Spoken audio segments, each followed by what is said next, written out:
moment. Okay.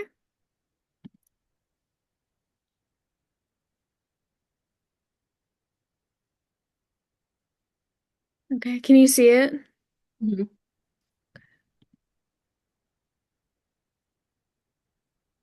Okay. My name's Kyla, My name is Naira. and we're doing the traditional groups versus virtual groups.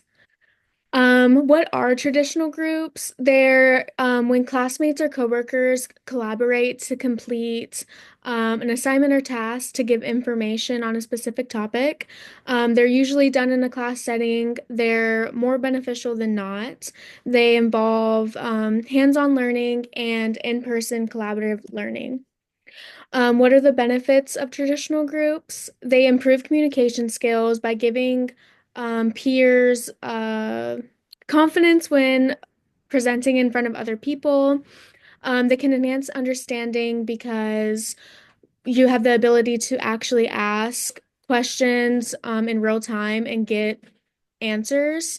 They develop collaborative skills by delegating tasks and choosing what to contribute for what, depending on a person's skill set. And they can prepare you for the future careers by teaching you how to collaborate and communicate with other people. Some disadvantages of traditional groups would be the pressure to conform. So people may feel like they are not knowledgeable enough or they lack confidence, so they are less likely to speak up when they're in a group setting. Someone being absent from the group may affect a traditional group because a lot of times when you're doing a traditional group, it really involves hands-on, and when someone's not there, it can really affect the outcome of the group. Distraction, when you're with a group of friends doing a task or a group project, you tend to have more jokes and it's just less, there's less focus on the task. And there's also time restraints. In class, you typically have only up to like an hour to complete whatever you're working on, and that just may not be beneficial for certain people.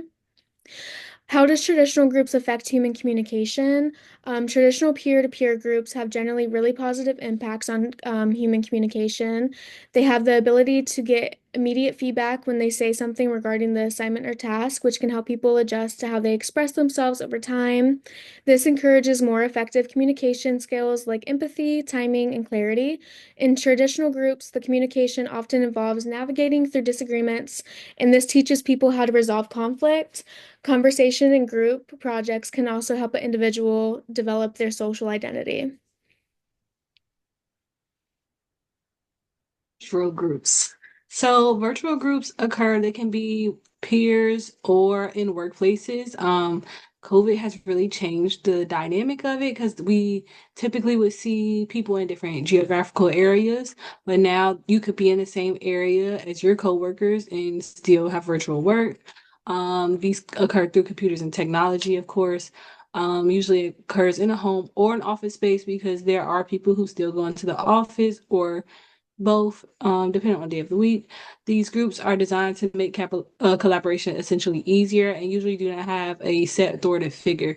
It can be beneficial or harmful as it has many pros and cons. So, a lot of advantages, of course, allow flexibility for everyone involved. You can basically make your own schedule for when you want to get tasks done. It just really depends on how the group wants to work and how urgent the matter is. It can be easy and quick to learn. It is accessible, whether you use a phone or laptop, or if you're in like a home setting, or whether you want to go out in the community. Wi-Fi is nearly available everywhere. It can be more secure as data and other things can be stored appropriately and privately, only being accessed in by someone who has authorized access. And you don't have to worry about having papers or making sure you have to lock anything up because typically when it's something on your device, you're not really letting anybody use it, especially if it's a work device. And then you also can access multiple platforms and it can make it easier to navigate hybrid environments. Okay.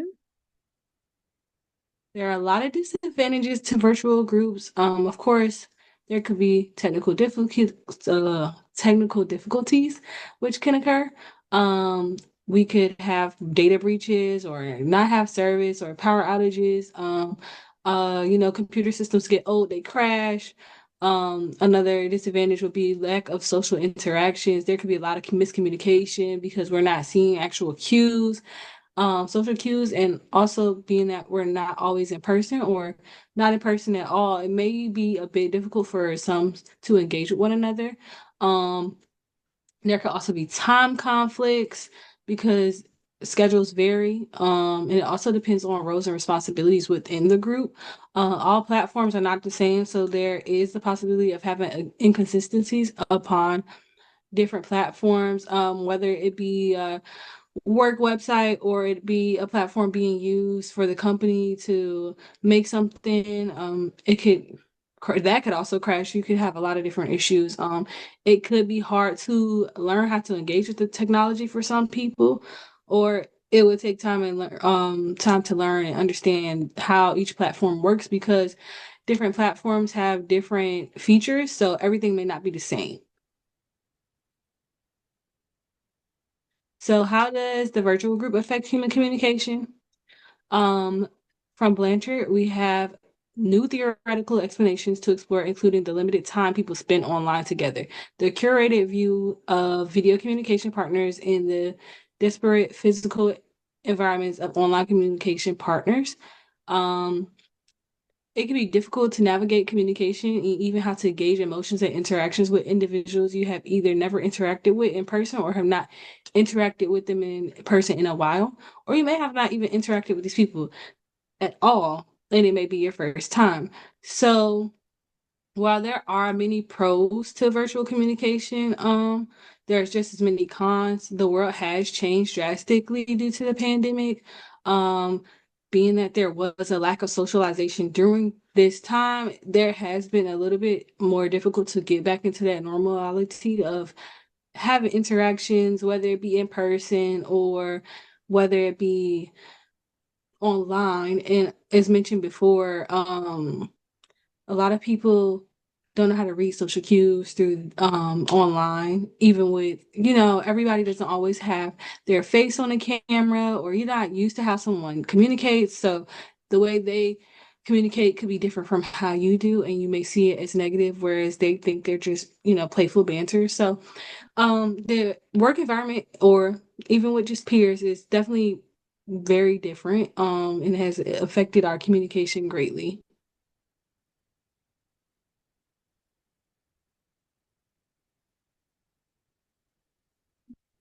Let me stop recording.